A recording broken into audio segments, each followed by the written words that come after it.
What is up, everybody? It's Robbie from PPG Expo.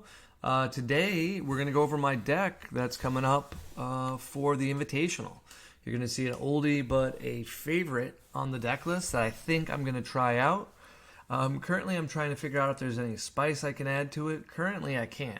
This is currently the best list I can come up with, and I like it a lot. I'm trying to find room for some cards, but this looks like it's it.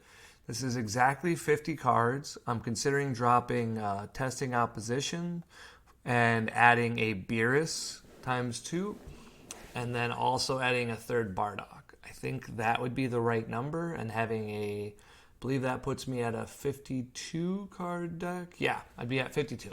That's probably what you're going to see, but currently this is what we're trying. I've been playing a lot of games with it. It's consistent. It has one bad matchup. It's Dark Brawler. So that is a problem. Sideboard-wise, we basically have to become a whole new deck. I'm considering becoming a red-green deck. I'm considering being... that's why the Beeruses are so important, because I can run Piccolo in my sideboard, which is kind of cool, because I don't think a lot of people will expect Piccolo in my sideboard and just be a red-green deck. Cutting some of the best of one features, and then, slowing down. That would be the important part, is that we slow down. And then because Brawly doesn't have bad matchups, I don't need a lot of tech for a lot of decks. Like Invoker, you eat their hand. Like Invoker can't do a lot, and all your damage is critical. They can't afford to also take a life, so they're not getting a lot of card advantage. Obviously, the 6-drop is huge. In this list, I don't think I have the SCR, so let me fix that, because that is one additional card I gotta throw on here. I am running the SCR. I've considered cutting it, actually, for when you're on the play. I know that sounds weird, but it's really good. I kind of wish I was running Supreme Kai. Alright, well, apparently it's not letting me. Okay, but I'm going to add the SCR. I don't see it in this list. So currently my board in this is just going to be a third copy of SS Brawly and playing around with some of the numbers and Violent Rays. That's kind of it. So one of the major benefits to playing Red Brawly is it's all critical damage and it's all very easy to achieve. Every card tutors effectively for another card. So you play Brawly Astonishing, Brawly gets you out a Ba gets you out a 3-drop, your 3-drop gets you hopefully a Paragus, you play the Paragus, and then you're set. So we've seen this deck perform, but right now the cards are really low. The reasoning why is the deck, once again, is kind of bad versus Dark Brawly. So you really have to have a situational sideboard, which we haven't done in a while in Dragon Ball. So a situational sideboard would mean we cut probably some of the pieces that are extra. So King Piccolos we could cut. We could cut the Rampaging Son Goku, possibly, but I would like to keep him. And we cut Pan. And then we lower some of our extra pieces, like Bardock the Resolute. Maybe not needed. We definitely don't need Mercenary Tau, because we're never going to have that big of a board versus them. That's that exciting.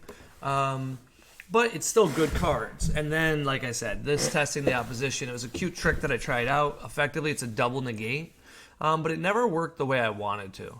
Whenever I would play it, people would counter the token, or they'd have an effect coming into play. So it just never did what I wanted. Some of the basic parts that make, Red Brawly great is the fact that your turn 1 play can be just your Piccolo Jr. that you can play versus Dark Brawly. Now, this may not seem like an exciting play to do because you're only at 2 counters, but most Red Brawly decks will get an advantage here because your opponent has to make a decision. Do they attack your life or do they kill your Unison? Well, most Dark Brawly players on turn 1 have to take a life. Now, if you take a life, well, you get a power up on Piccolo Jr. So Piccolo Jr. is a great turn 1 in that matchup, but against everyone else, you're just dropping this 1-drop, you're going straight into the 2-drop, you're playing your 3-drop, you're playing Paragus, and you're passing the turn after taking a life.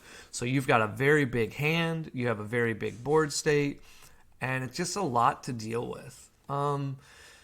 So one of the things I want to talk to you about for the Invitational is what I expect to see and why this deck I think is going to do so well. I think the number one deck we're seeing online is Baby Blue.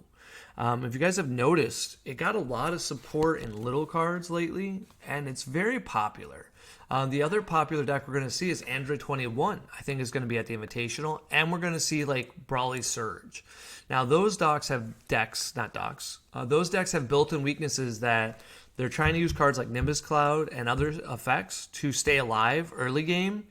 Well, those decks can't easily deal with blockers. Blockers will be the best part about this deck. Your opponent goes turn 2 Victory Strike, that's fine, we have a Ba in play. We can stop that. Flight of the Grand Eagle is being played because it also gets around Victory Strike, so very good card to choose. And it's free to cast in this deck. You're always going to have 2 battle cards. You may not have 3, but you're definitely going to have 2. Some of the smaller other things that are tech worthy that you really got to consider. The first game we want Bardock the Resolute. If you're playing against Baby, Invoker, Majin Vegeta, any deck that has to take some life periodically, either from your critical or their own effect, like Majin Vegeta, Bardock the Resolute becomes insane because you can swing with him. Usually your opponent at some point will have to play a Sparking Negate, but you do it on your first attack. You swing with that Bardock, then they have to combo. They probably won't on that attack. Then you keep the turn going, and when you go for lethal, you also will have like your leader swing left or some really big card, and then when you have that big card left, you have a good chance to go with it. Some of the things you don't think about of what I expect to be a problem is going to be a little bit ironic because I can't do anything about it, and it's the fact that COVID's still going on. COVID is another reason why Brawly is not doing as well. I have to remind my opponent when to warp cards and make sure that they're not messing up their warp from my remove from the game section and all kinds of other issues, and that they're not accidentally cheating with it or forgetting the effect. So like if I say Brawly 4-drop warp a card, well, I'm also going to be upticking my Unison going up to 2. Well, at that point, I'm looking down at my Unison, and then I'll have to go, well, what did you warp? Well, if I'm playing too fast, I might forget to say that, and they might be like, didn't forget, but I did. So you can kind of get cheesed, and it's not fun to keep cards off to the side. Like, you're effectively telling them, put these cards, like, underneath your leader, do some mechanic to them, and it gets confusing for the other player. So that's another reason why Brawly hasn't done so well. But most decks right now have to charge to 3, so I think the 6-drop is going to be the best thing about the Invitational. Even Dark Brawly can't usually kill till 3, and they have to charge on 3 to get that kill to be more consistent. So they can play like a few 1-drops and go all the way in. SS Brawly is an amazing card.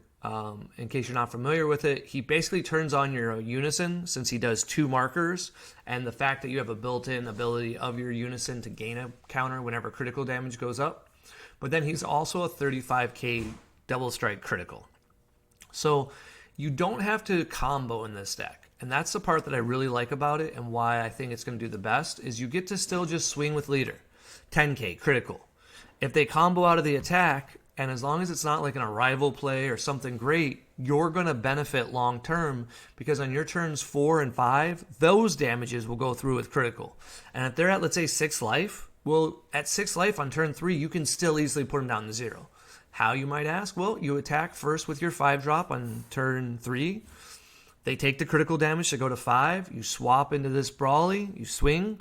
35 critical double strike is very hard to defend at 5 life unless your super combo's live. The majority of super combos are not live, so best case scenario, they're going to have like a Zamasu super combo to tap down your leader. So we can get out of that by swinging with our leader first if we're afraid of that, but generally speaking, we're just going to go jam it in. If they combo out of it, we'll go to the next turn. Although Brawly takes his own life down to 4, once you're at 4 life and you have a board state, you're sitting pretty. Because you keep removing cards from your opponent's hand that they don't gain back till their turn, you're not really worried about them comboing and shotgunning you. Your weaknesses are the fact that some leaders like Launch, man, they can arrive during your turn, so you have to keep putting 4-drops into your hand. Besides her, I can't really think of anyone who's going to be an issue. What you'll probably see is a short video talking about whether or not I was right, but I think this is going to be my deck profile. Like I said, we're just going to switch this out and then for some Beerus's, and I think that's 100% the right call. Let me know what you guys think when it goes live. You'll notice this list is not public yet, so you guys will be the first to see it. And then hopefully George publishes this right before the event, and then you guys can kind of be watching it, know what you need to pick up. Oblivia Sun Rampage. I got to see if they have pre-release stamps of that card, because this card long term seems like it's going to be a really cool card that is still relevant. Enjoy yourself, guys.